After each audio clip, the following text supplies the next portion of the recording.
The whole family laughed when she inherited a tiny house instead of money and land. No one believed there was any real value in that inheritance. But the moment the door opened and they stepped inside, everything changed forever. Subscribe to the channel and write in the comments which country you're watching from. Malin had learned very early in life how to exist quietly. Not because she lacked thoughts or feelings, but because the world around her rarely asked to hear them. In her family, voices carried weight only when they were loud, confident, and backed by money or status. Hers was none of those. From childhood, she understood that her place was somewhere on the edge of the room, close enough to be useful, far enough not to interfere. She was the one asked to fetch things, to clean up afterward, to stay a little longer and help when others were already leaving. No one ever said it outright, but she felt it in the rhythm of gatherings and glances. She was necessary, but never central. She grew up watching how easily attention moved past her. Cousins were praised for achievements. Siblings were discussed with pride or frustration, but always with interest. About Malin, there was only a vague acceptance, as if she were a background detail that had always been there and therefore required no comment. She was described as quiet, patient, helpful. Words that sounded kind on the surface, but slowly taught her that she was expected to take less, want less, and occupy less space in the world. Her adulthood followed the same pattern. She worked jobs that demanded endurance rather than recognition, jobs where people noticed the result, but never the person who made it happen.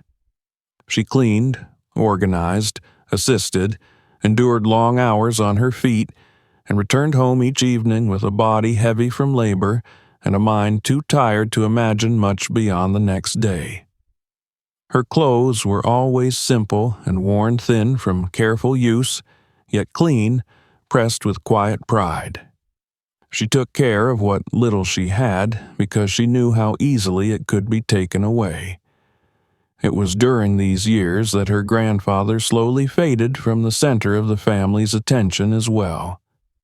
Once, he had been a man whose presence commanded respect, not through loud authority, but through steadiness. He spoke little, listened much, and carried himself with a dignity that did not ask permission. But age is cruel to those who no longer produce, and as his health declined, so did the family's patience. Visits became shorter, then rarer. Phone calls turned into obligations rather than concern. Discussions about him shifted from how he was feeling to how much his care might cost. Malin noticed this shift before anyone else admitted it. She saw how her grandfather struggled to rise from his chair, how his hands trembled when he tried to hold a cup, how confusion crept into his eyes during moments that should have been familiar. And she saw, with growing clarity, how the family's absence widened at exactly the same pace as his needs grew heavier. When it became clear that he could no longer manage alone, the responsibility passed through the family like an unwanted object. Each relative had reasons why they could not help. Work schedules, children, distance, inconvenience. The excuses piled up neatly, reasonable on their own, damning when placed together. Eventually, without ceremony, the task settled onto Malin's shoulders, as though it had always been meant to be there. She did not argue.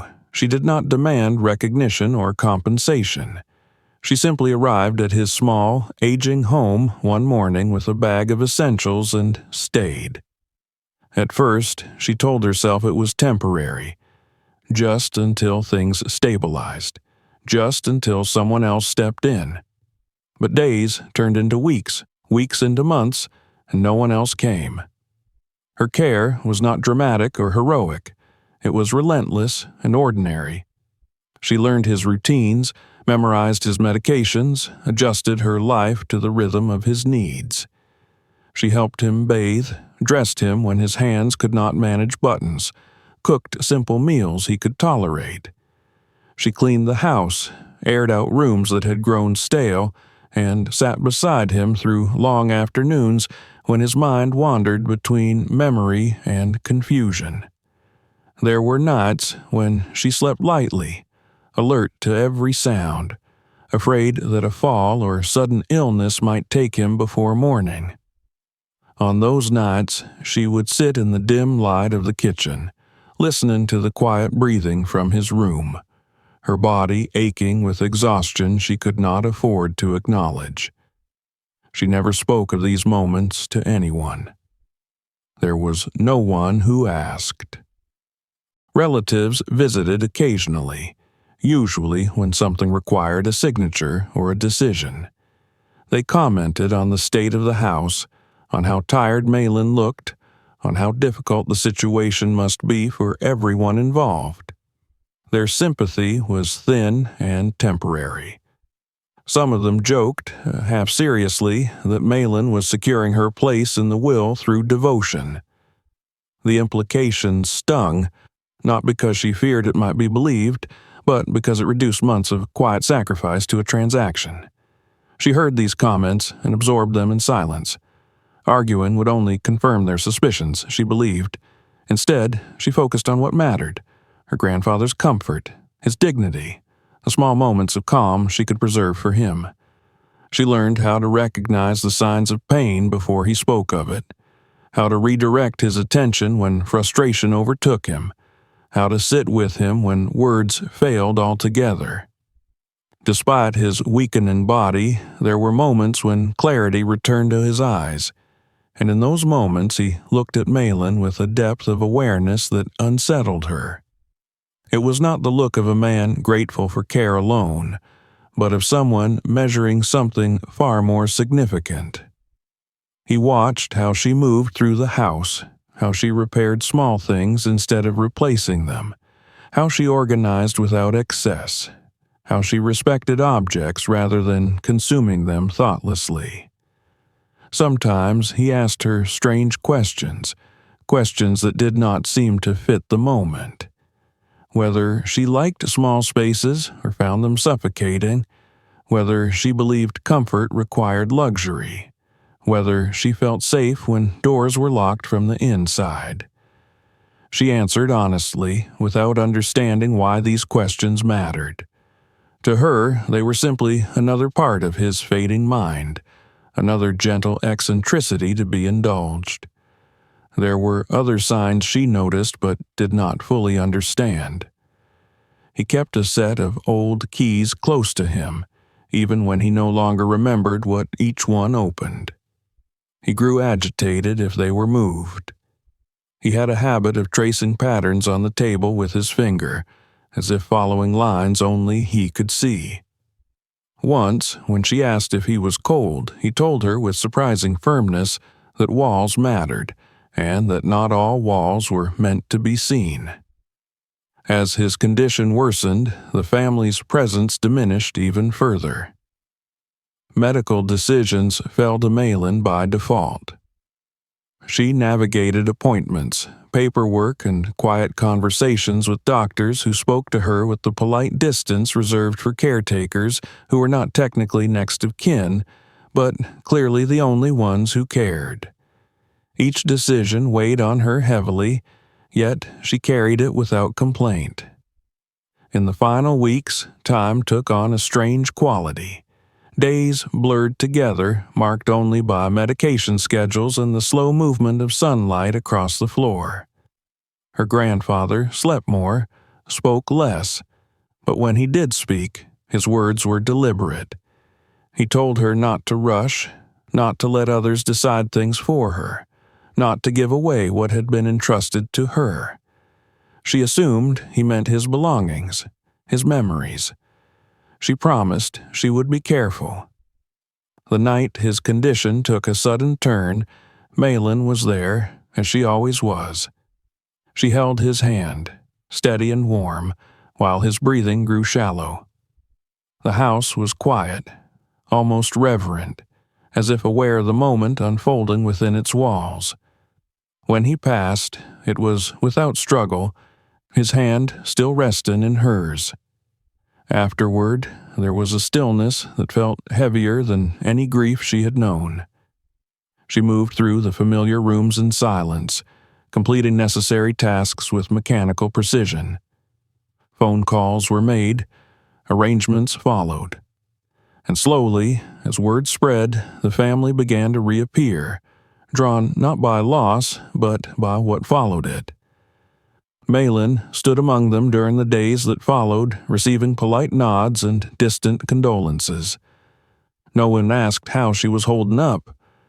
No one acknowledged that she had been there at the end, that she had carried the weight of care alone. She did not expect them to. By then, she understood her role too well. Yet, beneath her exhaustion and quiet sorrow, something else lingered. A sense that her grandfather's watchful glances and his odd questions, his insistence on patience and discretion, had not been meaningless. She felt, though she could not yet explain why, that what he had truly left behind was not finished with her. That staying had not been her only role. It had been the beginning of something she was only just starting to understand. In the days following her grandfather's death, Malin moved as though the world had been wrapped in thick glass. Everything was visible, yet distant, muted, stripped of sharp edges. She handled what needed to be handled with a quiet efficiency born of exhaustion rather than strength. There were forms to sign, calls to make, arrangements to confirm. Each task anchored her to the present, preventing her from sinking too deeply into the hollow space that had opened inside her chest. She slept little, ate less, and spoke only when necessary. Grief did not arrive as a storm. It settled like dust, coating every thought, every movement, making even the simplest actions feel heavy. The house that had been her grandfather's felt suddenly unfamiliar. The rooms were the same, the furniture unchanged, yet something essential had gone missing. The silence was no longer shared. It pressed in on her, vast and unyielding. She caught herself listening for his breathing at night, for the faint sounds that had once reassured her that she was not alone. Each time she remembered, a dull ache tightened behind her ribs, steady and unrelenting. Relatives began to appear with a timing that felt almost rehearsed.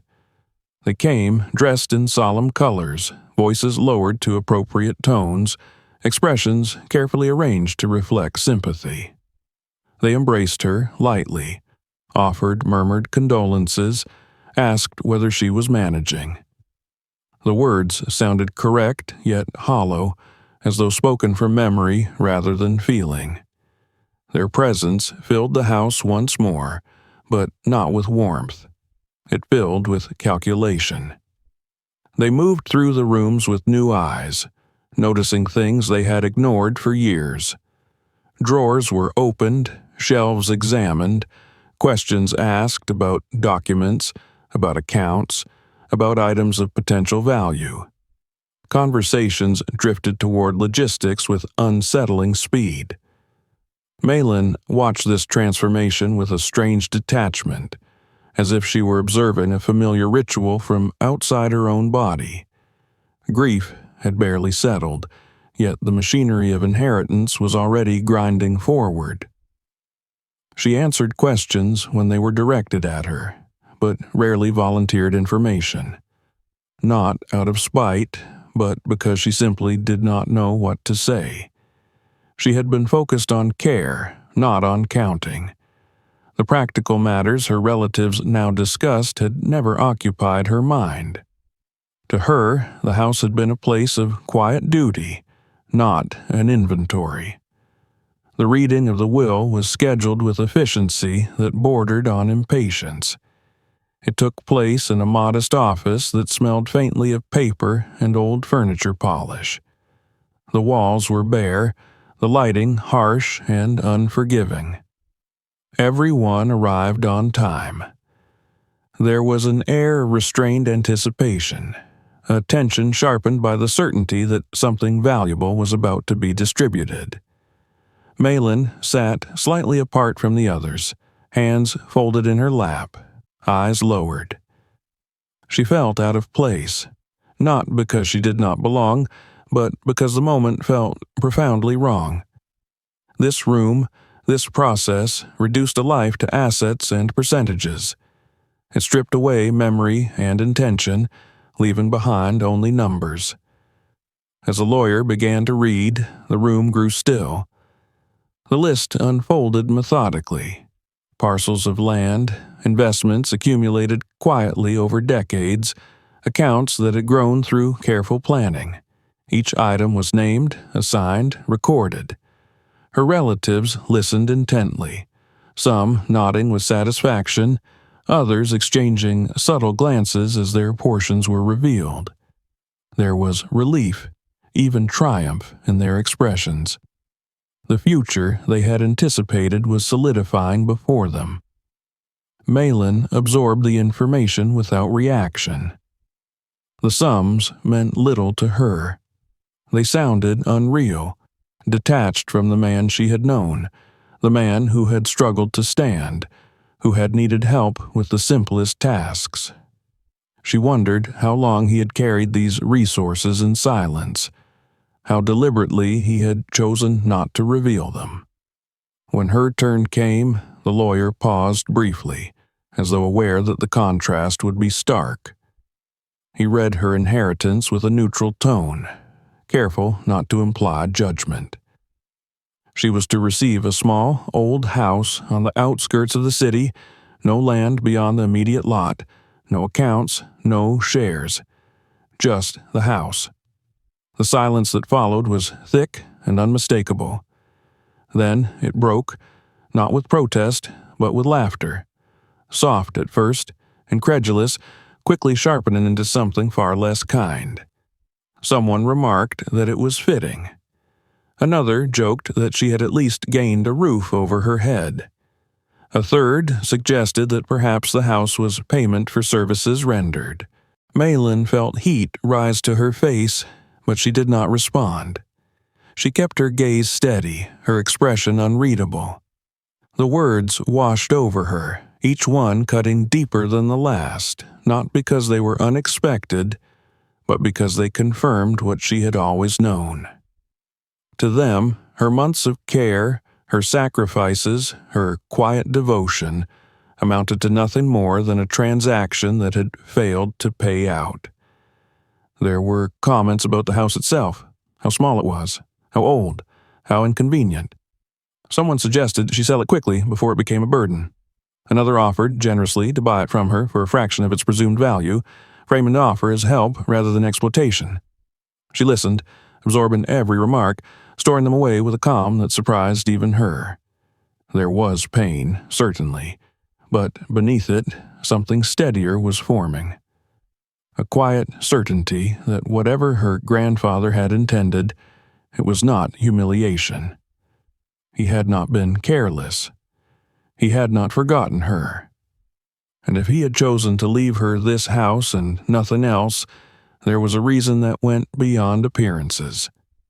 When the meeting concluded, documents were signed, copies distributed, hands shaken.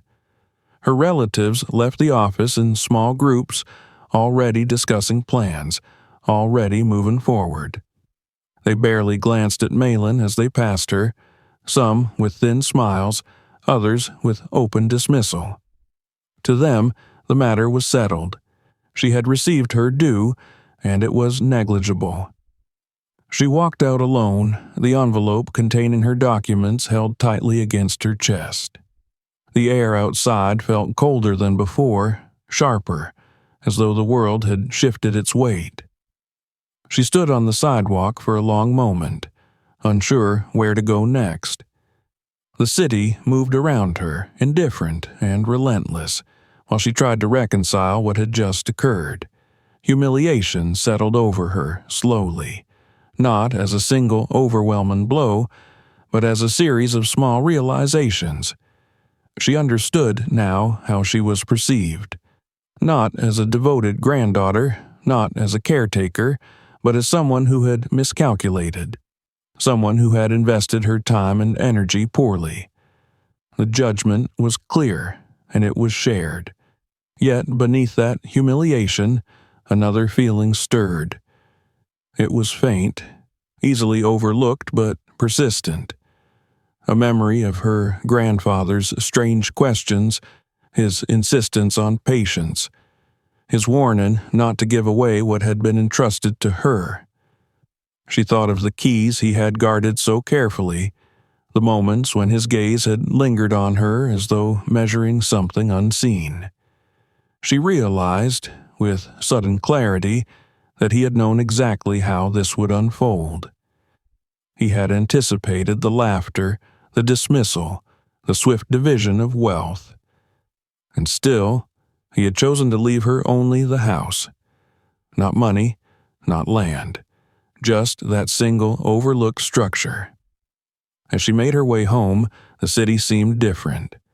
Every reflection in a window, every passing face, reminded her of how easily worth was measured and mismeasured. She did not cry. Tears would have been easier, more visible, more acceptable.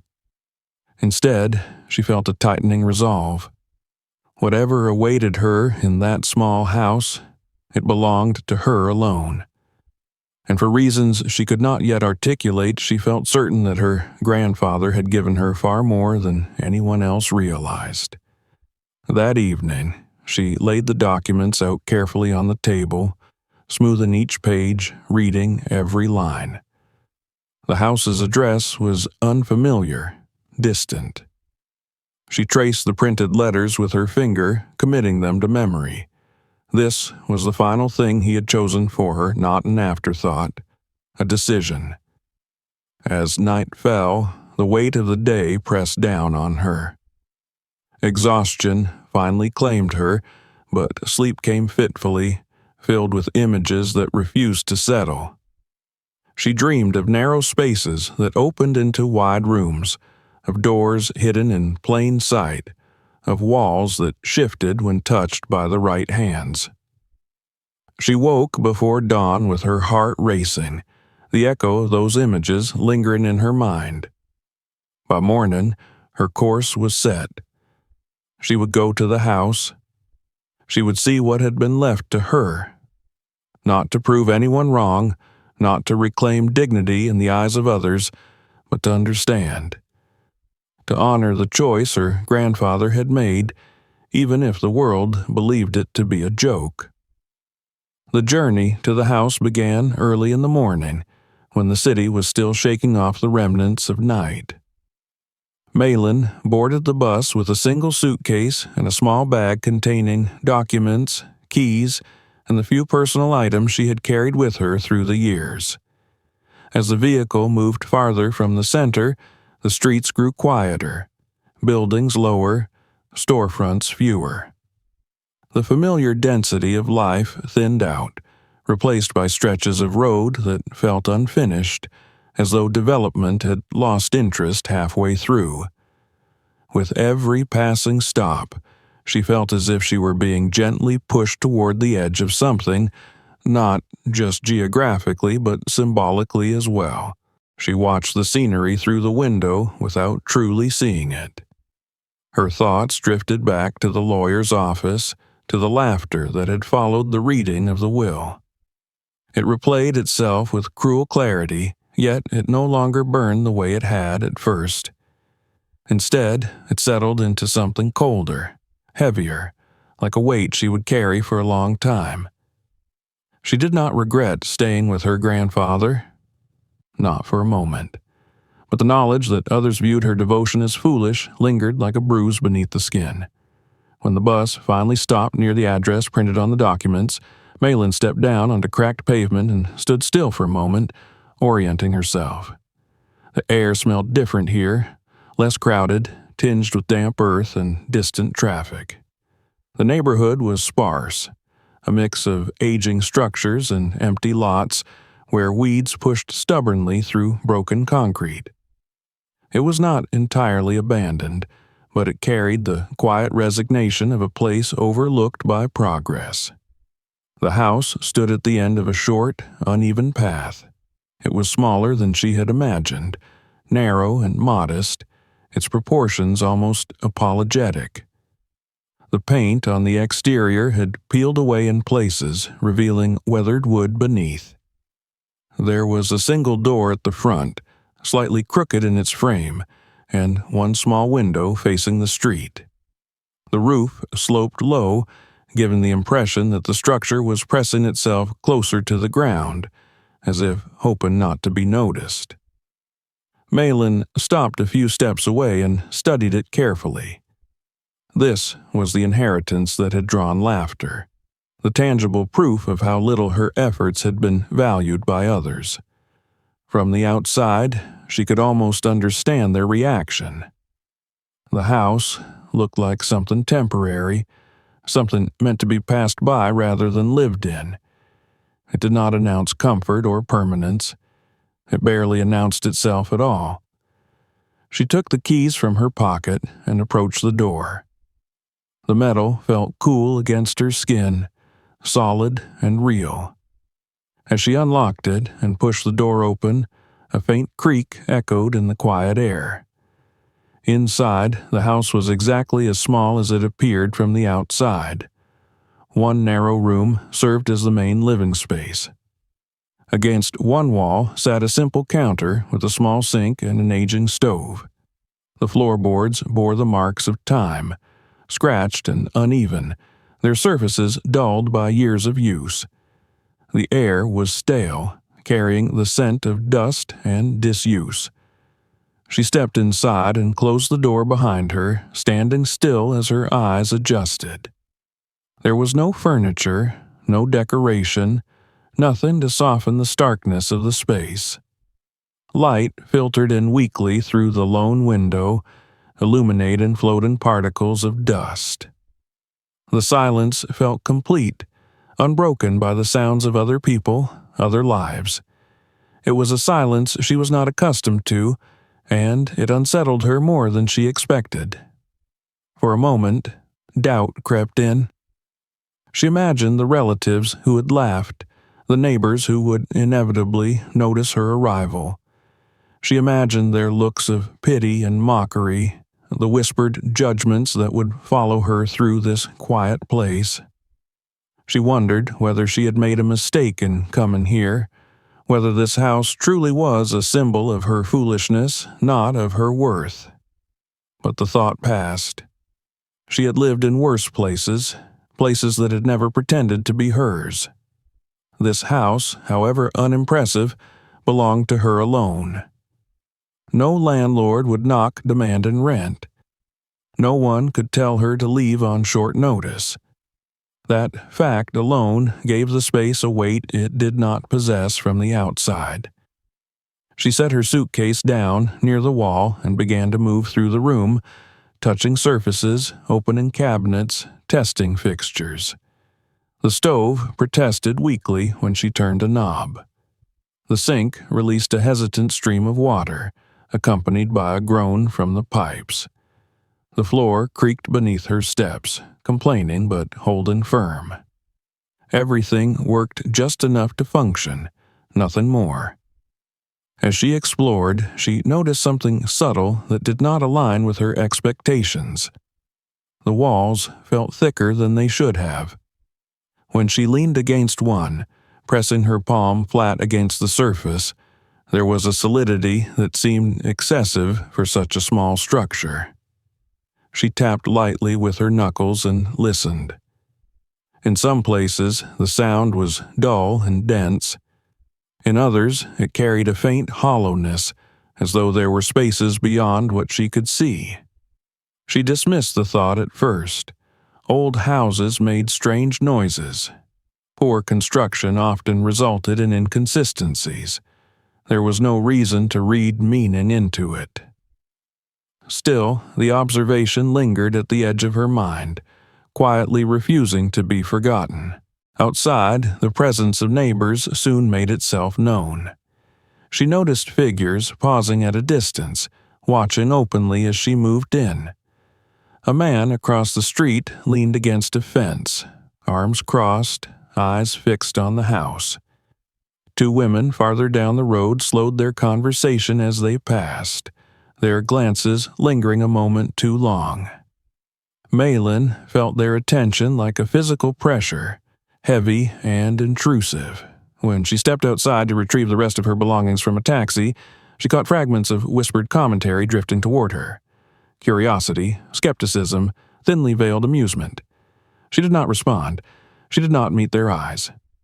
She carried her bags inside and closed the door with a finality that surprised her. That first evening, she sat on the floor with her back against the wall, eating a simple meal she had brought with her. The house grew darker as the sun dipped below the horizon, shadows stretching across the narrow space. Without the constant noise of shared living, her thoughts grew louder. She felt the full weight of her isolation, the knowledge that no one would come looking for her here. If she failed, she would fail alone. Sleep came slowly. She lay on a thin mattress she had placed against one wall, listening to the sounds of the house settling around her. Every creak, every shift of wood made her tense, alert to threats that never came. Eventually, exhaustion won, and she drifted into a shallow sleep filled with uneasy dreams. Morning light woke her early. She rose stiffly, her body aching from the unfamiliar floor, and began the day with a sense of purpose she did not quite understand. There was work to be done. The house needed cleaning, repairs, attention. If she was to stay, she would make it livable. As she swept and wiped and scrubbed, she grew more aware of the house's oddities. Certain seams in the walls did not align with the structure's apparent simplicity. Lines ran where there should have been none, subtle but deliberate. In one corner, the floor sounded distinctly hollow beneath her weight, a contrast too stark to ignore. She paused there, frowning, then moved on. Over the next few days, the routine settled in. She left early for work, returned late, and spent her remaining energy on the house. She patched small leaks, replaced a flickering light bulb, tightened loose fixtures. Each small improvement felt significant, not because it transformed the space, but because it reinforced her ownership of it. The neighbors continued to watch. Some grew bolder, offering unsolicited comments about the size of the house, about how she would manage. Others simply stared. Malin endured it quietly, reminding herself that their opinions held no power here. This place was hers, regardless of how they perceived it. One evening, after a particularly long day, she dropped her keys near the spot where the floor had sounded hollow. As she bent to retrieve them, her fingers brushed against something metallic, just barely visible beneath a loose board. She froze, heart thudding, and shifted the board slightly. It moved more easily than expected, revealing a narrow gap beneath. There was nothing inside that gap, no treasure or mechanism immediately apparent. Just darkness, and the unmistakable sense of empty space. She straightened slowly, her mind racing. This was not normal wear. This was intentional. She did not investigate further that night. Fatigue and caution held her back. But as she lay down to sleep, the image of that hidden space replayed itself in her mind. The laughter from the lawyer's office felt distant now, almost irrelevant. Beneath the ridicule, beneath the smallness and decay, the house was beginning to suggest something else entirely. As she drifted into sleep, a strange anticipation settled over her. Whatever her grandfather had left her, whatever truth hid behind these walls, she was closer to it now than ever before. And for the first time since his death, she felt a spark of something that resembled hope. The thought of the hollow space beneath the floor followed Malin through the next day like a quiet shadow. Even as she moved through her routine, catching buses, cleaning after others, keeping her head down and her hands busy. Her mind kept returning to that single moment when the board had shifted too easily beneath her fingers. It was not fear that unsettled her, but curiosity sharpened by instinct. She had learned long ago to trust the small alarms that rang quietly inside her, the ones that warned her when something did not align with appearances. When she returned to the house that evening, the light was already fading. The structure looked the same as it always did from the outside, small, unimpressive, easily dismissed. Neighbors passed without comment, perhaps already bored of watching the woman with the tiny inheritance settle into her quiet defeat. Malin unlocked the door and stepped inside, closing it behind her with deliberate care. The familiar silence greeted her, no longer hostile but expectant. She did not rush. She set her bag down, washed her hands, ate a simple meal standing by the counter. Only after the ordinary tasks were complete did she move toward the place where the floorboard had shifted. Kneeling slowly, she examined it in the dim light, running her fingers along the edge. The wood was worn, but not rotten. It did not crumble under pressure. It resisted just enough to suggest purpose. She pressed again, gently this time, and felt the same subtle movement. The board lifted a fraction of an inch, revealing the narrow darkness beneath. Her breath caught. She hesitated, a sudden awareness of how alone she truly was. No one knew what she was about to do. No one would come if something went wrong. The thought should have frightened her, but instead it steadied her resolve. She had faced worse risks in life with far less promise on the other side. She fetched a small flashlight from her bag and a simple tool she kept for minor repairs. Carefully, she eased the board upward. It came free without splintering, revealing not dirt or decay, but a cleanly cut cavity beneath the floor. The edges were smooth, reinforced, unmistakably deliberate. Cool air rose from the opening, dry and still as though sealed away for years. Malin shone the light downward. The beam disappeared into darkness, swallowed by space that should not have existed beneath such a small house. Her heart began to race, not with panic, but with a growing sense of disbelief. The cavity extended farther than the height of the floor joists allowed. This was not a crawl space. This was something else entirely. She sat back on her heels, gathering herself. Every rational explanation she could summon fell apart under the weight of what she was seeing. This was not an accident of construction. This was not neglect. Someone had planned this. Someone had built it with care. Slowly, carefully, she lowered herself into the opening.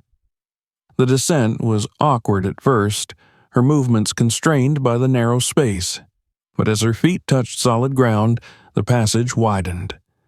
The walls around her were reinforced with sturdy beams, their surfaces smooth, preserved, free of rot or mold.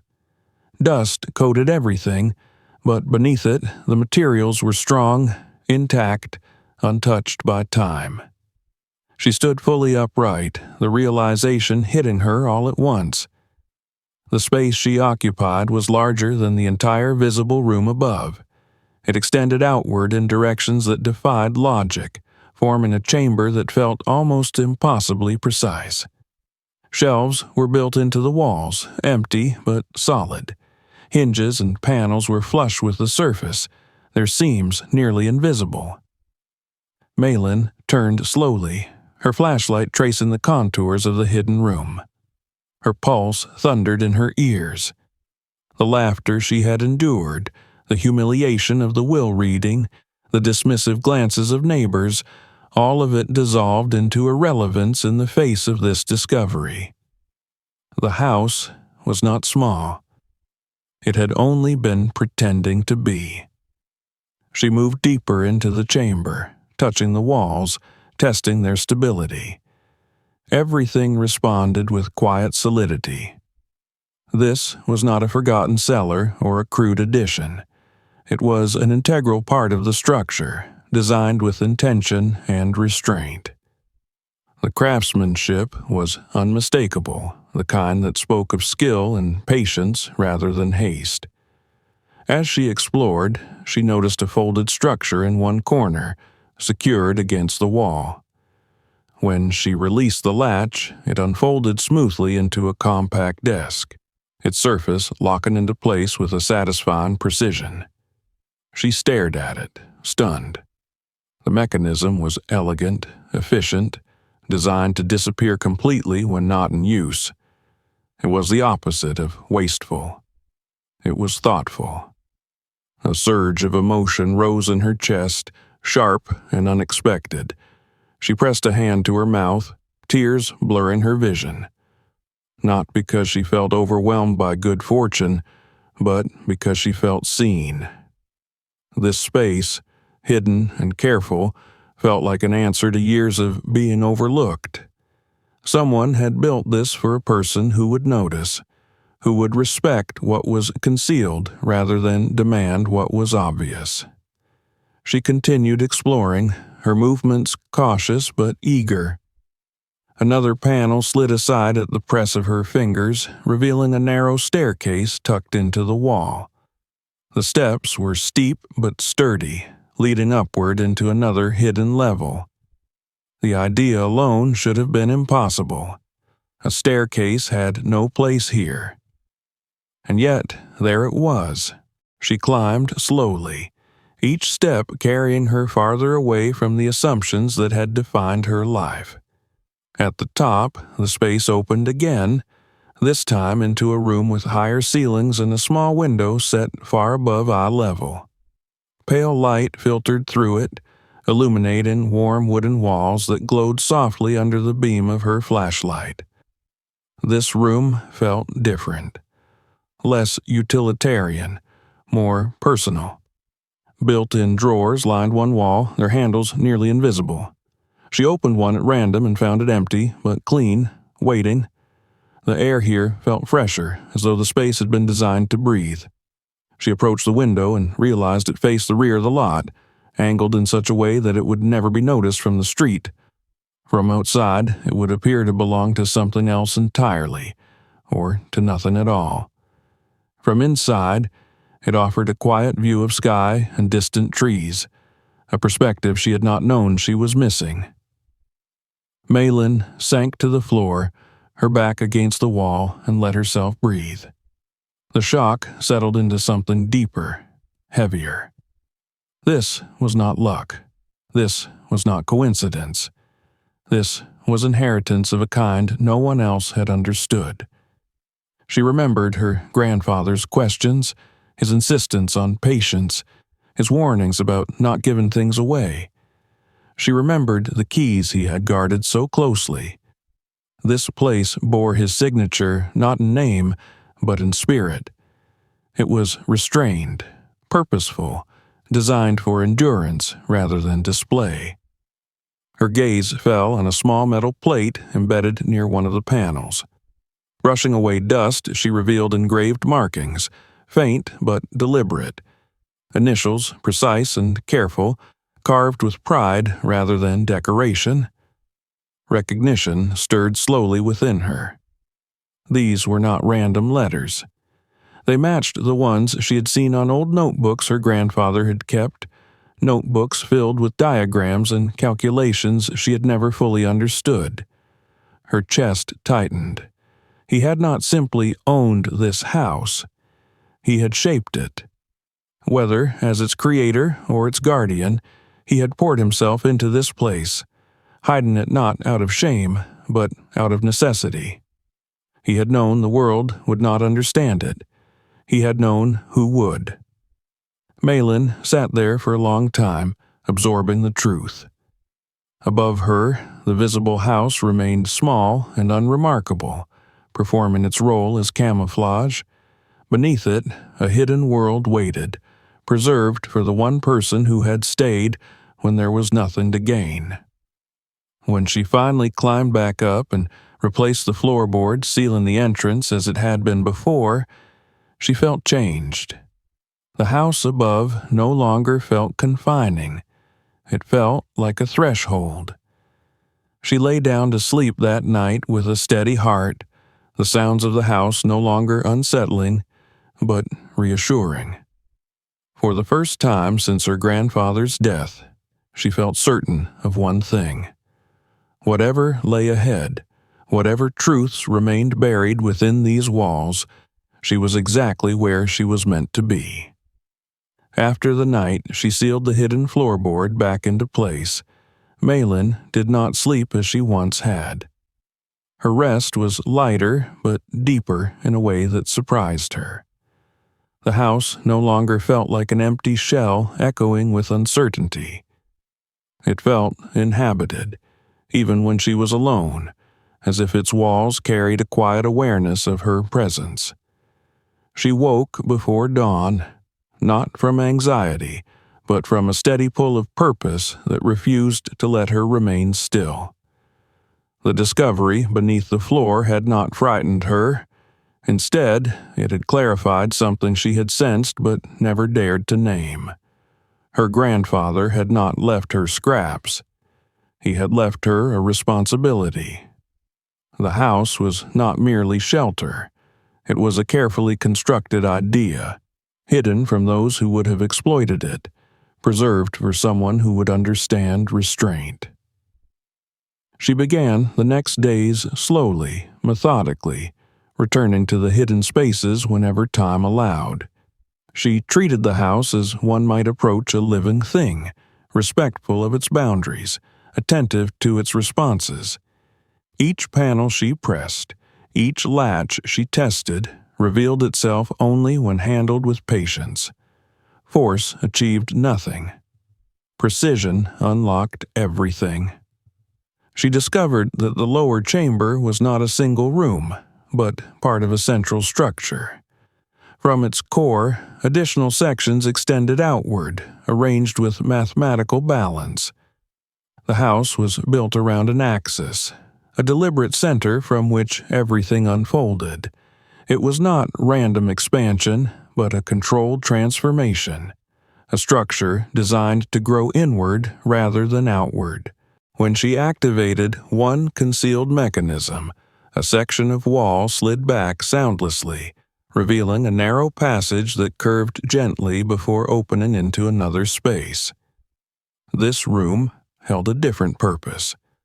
Where the first chamber had been utilitarian, this one felt restorative.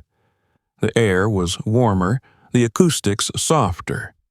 A folded structure along one wall released into a seating area with integrated storage beneath. Everything locked into place with an assurance that spoke of careful testing and refinement. Malin began to understand the logic behind the design. The house was built in layers, each serving a function without announcing itself. Living, working, resting, storing. Nothing was excessive, nothing was wasted. Every inch existed for a reason, and every reason pointed toward dignity rather than luxury. As she explored further, she uncovered the heart of the structure. A concealed vertical shaft led upward from the hidden level, connecting to spaces above that had never been visible from the exterior. A compact staircase unfolded with a sequence of movements so smooth it felt almost ceremonial.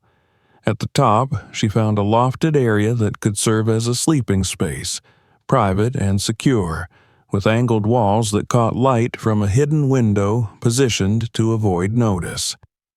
Lying there for the first time, she felt something loosen inside her chest. She had spent her life adapting to spaces that never quite fit her, bending herself to match their limits. This place did not demand that. It met her where she was, offering room without excess, safety without confinement.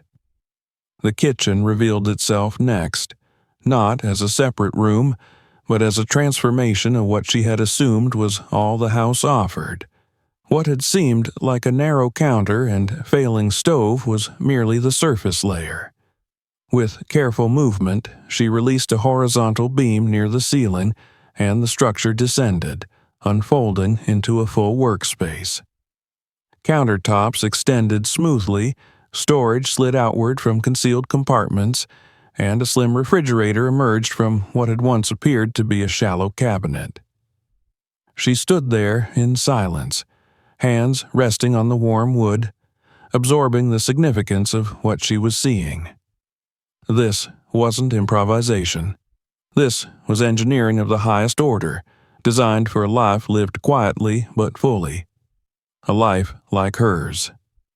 Behind one sliding panel, she found a compact bathroom, its fixtures concealed until activated. The shower unfolded with mechanical grace. The basin slid forward beneath a mirrored surface, and the toilet sealed away when not in use.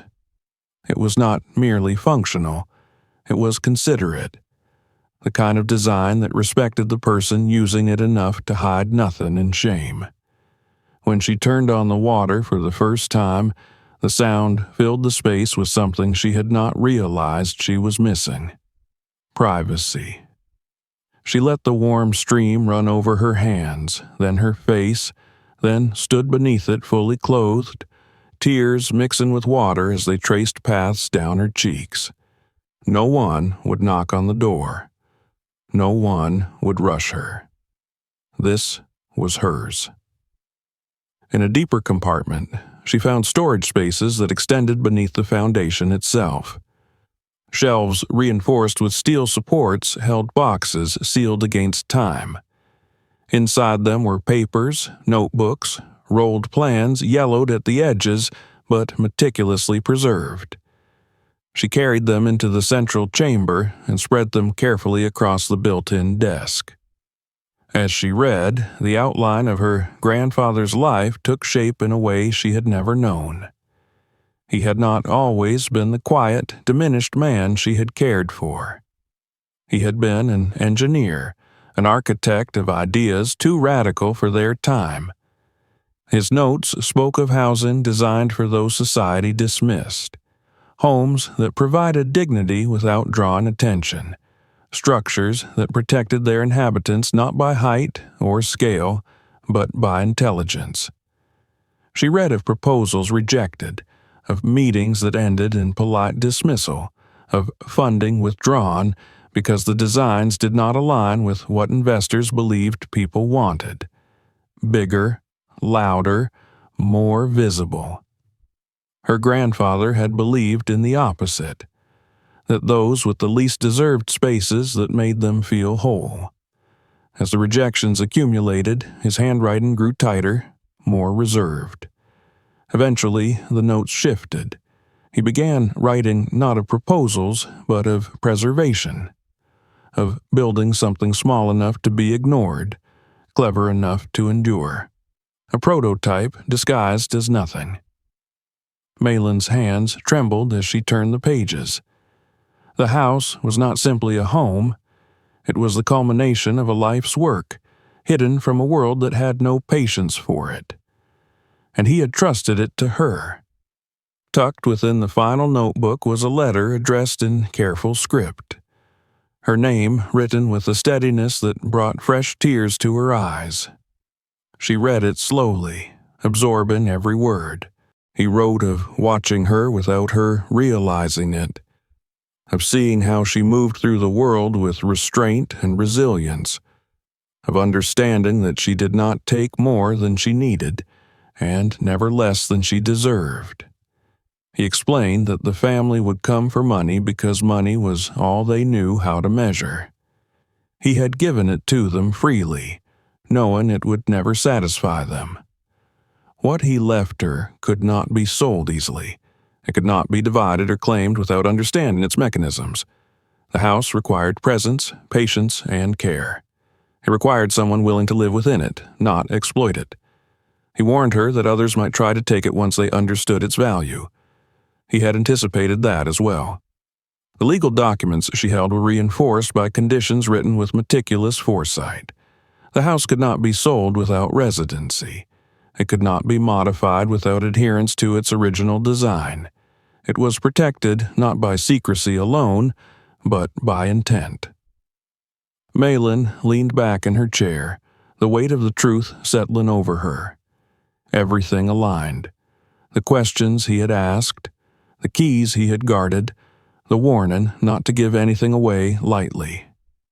He had been preparing her quietly, gently, trusting that she would understand when the time came. For the first time, she allowed herself to feel something close to triumph. Not the loud, vindictive kind, but a deep, steady certainty. The inheritance she had received was not something anyone could steal. It required her. It existed because of who she was, not in spite of it. As evening fell, she moved through the house, activating and deactivating its transformations with growing confidence. The spaces folded back into themselves seamlessly, returning the structure to its unassuming form. From the outside, nothing had changed. From within, everything had. She stood in the center of the hidden chamber and looked around, no longer overwhelmed, but resolved. This house had been built to endure misunderstanding. So had she. And now, bound together by intention rather than accident, they were no longer invisible. Above her, the small house rested quietly, prepared to continue its role as a joke in the eyes of the careless. Beneath it, a truth waited, strong and patient, and Malin knew with absolute clarity that this was only the beginning. The change did not happen all at once. It began quietly, almost invisibly, the way all meaningful shifts do. For a time after Malin's discovery, the house returned to its role as a modest, unremarkable structure on the edge of the neighborhood. From the outside, it remained exactly what everyone believed it to be. A narrow, aging building inherited by a woman who had clearly drawn the shortest straw. People passed it without slowing down, some with faint amusement, others with indifference. And Malin allowed them to keep believing that story. Inside, however, her life was transforming with a precision as deliberate as the house itself. She moved through the hidden spaces with increasing familiarity, learning the rhythm of panels and mechanisms, understanding how one transformation led naturally to another. The house responded to her presence with quiet cooperation, as if recognizing her as its rightful steward. Each evening, after work, she disappeared behind the unassuming front door, and each night she slept in safety and privacy she had never known before.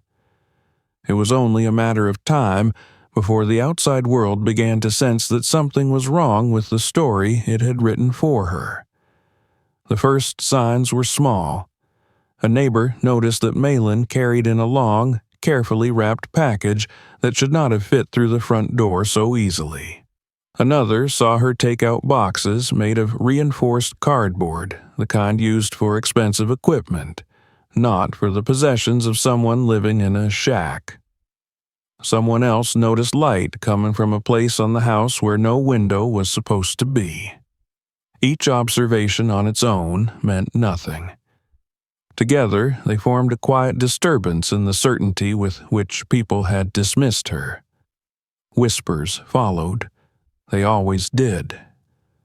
Conversations paused when Malin passed. Eyes lingered a little longer than before. The laughter faded, replaced by curiosity edged with suspicion. People who had once ignored her now searched her face for clues, as if she were holding back information they felt entitled to know. Relatives were the first to react. News traveled quickly through the same channels that had spread mockery weeks earlier. Someone mentioned the packages. Someone else mentioned the lights.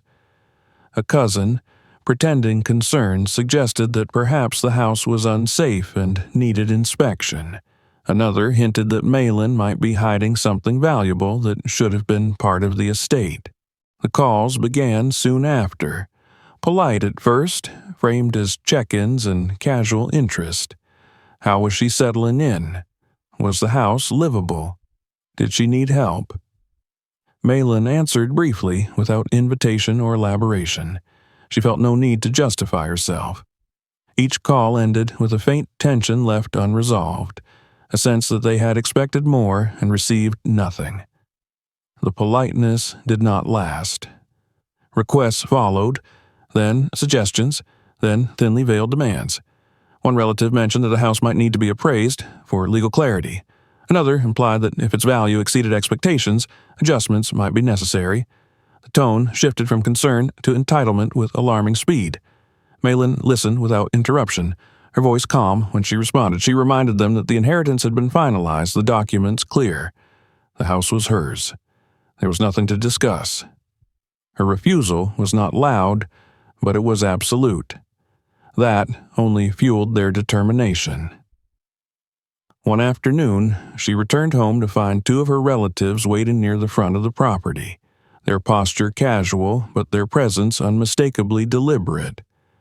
They greeted her with forced warmth, smiles stretched thin by impatience.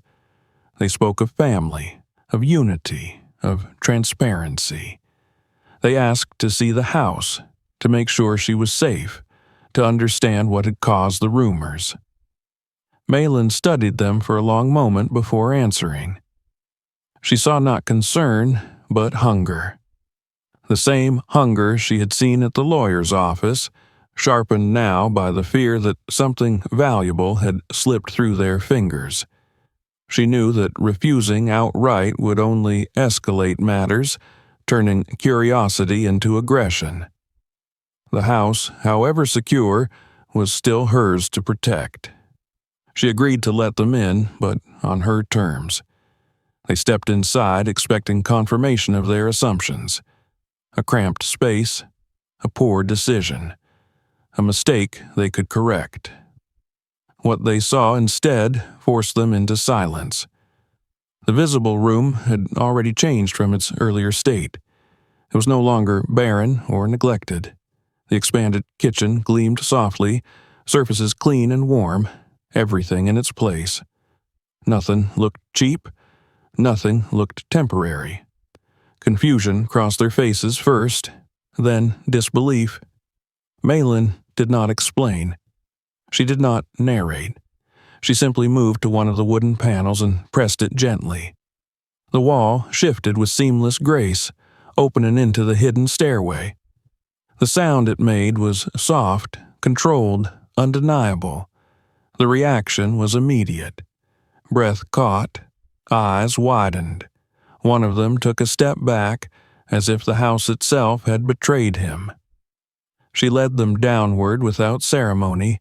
The hidden chambers unfolded before them one by one, each space contradicting everything they believed about size, value, and worth. The precision of the design silenced them more effectively than any argument could have.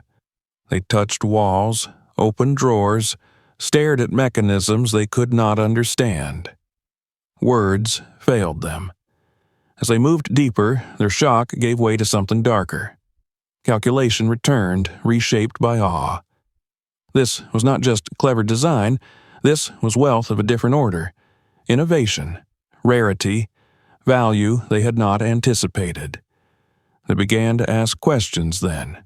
Who built this? How much was it worth? Why had no one known? Their voices echoed strangely in the space, stripped of confidence. Malin did not answer immediately. Instead, she guided them to the built-in desk, where her grandfather's papers were laid out carefully. She let them see the drawings, the notebooks, the meticulous records of a mind that had thought far beyond the narrow limits imposed upon it.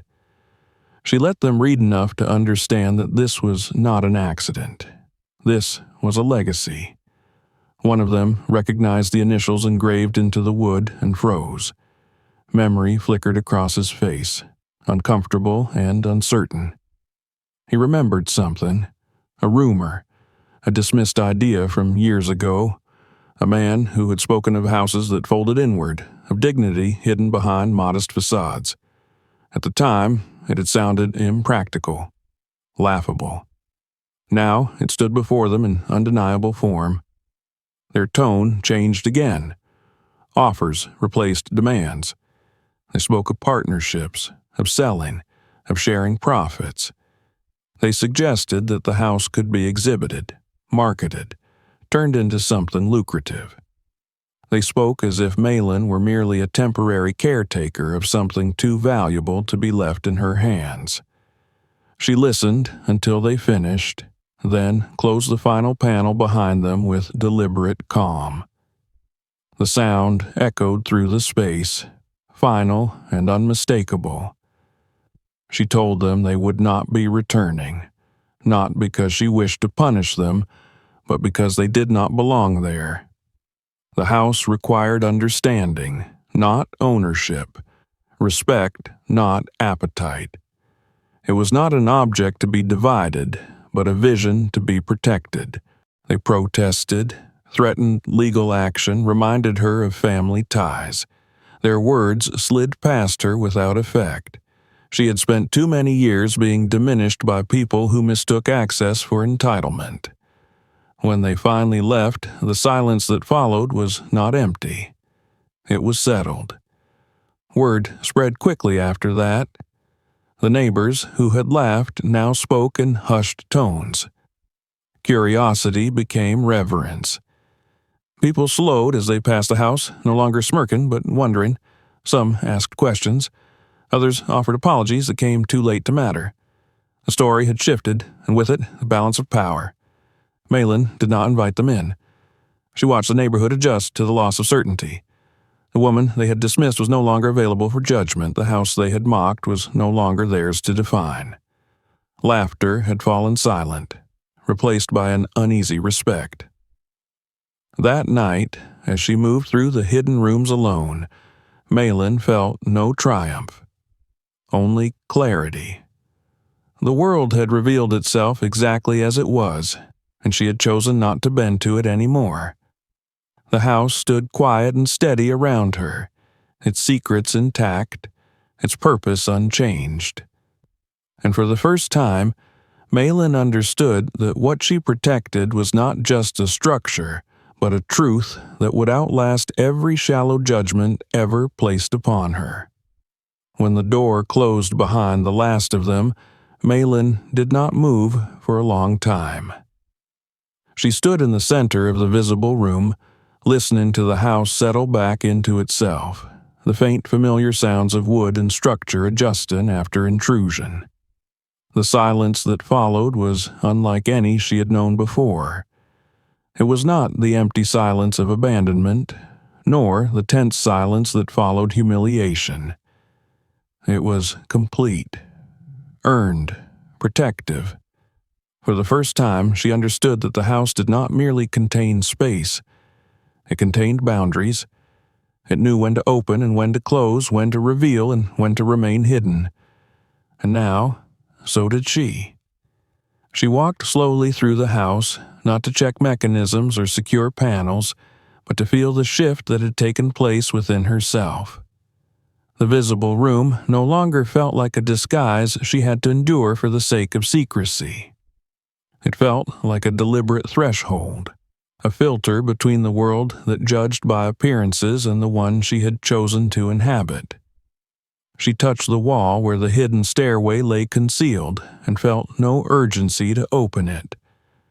There was no need to prove anything anymore. Down below, the hidden chambers waited patiently, unchanged by the presence of those who had failed to understand them. The house did not resent intrusion. It simply refused to belong to the wrong hands. Malin descended slowly, letting the stairs unfold beneath her feet, each movement precise and familiar. The lower level greeted her with its steady, grounded calm. She breathed more deeply here, as if the very air recognized her. She sat at the built-in desk where her grandfather's papers rested, arranged exactly as she had left them. She traced the lines of his drawings again, not searching for new revelations, but honoring the care with which they had been made. She thought of the years he had spent carrying this vision alone, misunderstood, dismissed, yet unwilling to abandon it. She thought of how easily bitterness could have consumed him and how deliberately he had chosen patience instead. In that choice, she recognized something profoundly familiar. Malin began to shape the house into a home, not through dramatic change, but through intention. She placed her few belongings carefully, not filling space for the sake of possession, but allowing each object to earn its place. Her grandfather's photograph found a home near the hidden window in the upper room where light fell softly in the mornings. A small plant took root in one of the concealed greenhouse compartments, its leaves unfolding gradually toward the filtered sun. She watched it grow day by day, a quiet mirror of her own transformation. Outside, the world continued its awkward adjustment. Neighbors who had once laughed now avoided her gaze or greeted her with hesitant politeness. Some offered apologies, poorly worded and heavy with discomfort. Others pretended nothing had ever happened. Malin accepted none of it personally. She understood now that people responded not to truth, but to whatever version of reality allowed them to feel secure. Their silence was not respect, but surrender. Letters began to arrive. At first, they were tentative, curious. Then they grew bolder. Architecture students asked for interviews. Designers requested visits. Journalists hinted at stories that could change the way people thought about housing. Some offers came with money attached, generous sums meant to tempt her into exposure. She read every letter carefully. She did not answer most of them. The house had taught her that visibility was not the same as value. That attention, once granted, could not always be reclaimed. She would not allow the house to become a spectacle, stripped of its purpose and turned into proof for those who had never believed in restraint. Eventually, one request stood apart from the rest. It came from a small architectural journal, written in careful, respectful language. They did not ask for profit or exclusivity, they asked for understanding. They wanted to tell the story of an architect whose ideas had been buried beneath indifference, and of the woman who had recognized their worth when no one else did. Malin considered the letter for a long time. She walked through the house as she thought, moving from the visible room to the hidden levels, from function to function, remembering what each space had given her: safety, dignity, belonging. The story, she realized, was not about the house alone. It was about the idea that people like her and like her grandfather were never too small. They had simply been measured incorrectly. She agreed on her terms. The article that followed did not explode into spectacle. It spread quietly, thoughtfully, passed from one reader to another with growing reverence. It spoke of intelligent design concealed beneath humility, of housing that valued the unseen, of a prototype that had waited decades for the right steward. And it spoke of Malin not as a curiosity, but as a continuation of that philosophy. Responses came from people she would never meet. Letters from those living in temporary spaces, from those overlooked and underestimated, from those who recognized themselves in her story. They thanked her for proving that worth did not require permission. She read those letters late at night, sitting beneath the hidden window, and felt a connection deeper than fame could offer. She began to work quietly, not to replicate the house, but to preserve its principles. She organized her grandfather's notes, digitized his drawings, reached out to institutions that valued innovation over profit. She spoke at small gatherings, then larger ones, never raising her voice, never embellishing the truth. She spoke about dignity as a design requirement, not a luxury. About how space could heal as much as it could shelter. The family did not try again. They watched from a distance, their interest cooled by the realization that the house would never become theirs. Malin bore them no resentment. She understood now that their laughter had never been about her. It had been about their fear of missing something they could not control. Late one evening, long after the letters and the attention had quieted, Malin stood in the upper room and looked out through the hidden window. The sky was clear, scattered with stars she had never noticed from her old life. She thought of the years she had spent shrinking herself to fit spaces that did not deserve her patience. Of the nights she had slept lightly, waiting for the sound of a problem she would be expected to solve. She no longer waited. She lay down in the loft, the house folding gently into its resting state around her. The mechanisms settled, panels aligned, the structure returning to its modest disguise. Outside, it remained the same small house everyone had laughed at. Inside, it held a world that had been earned. As sleep came, it did not bring anxiety or doubt. It brought certainty, the kind that does not need witnesses. $1 had bought the house. A lifetime of quiet endurance had unlocked it. And in the end, Malin did not need the world to understand her victory. It was enough that she had finally come home. Subscribe to the channel so you don't miss the next unbelievable story. Watch the next video to uncover another hidden truth that no one saw coming. Share this video with your friends and let them decide what they would have done in her place.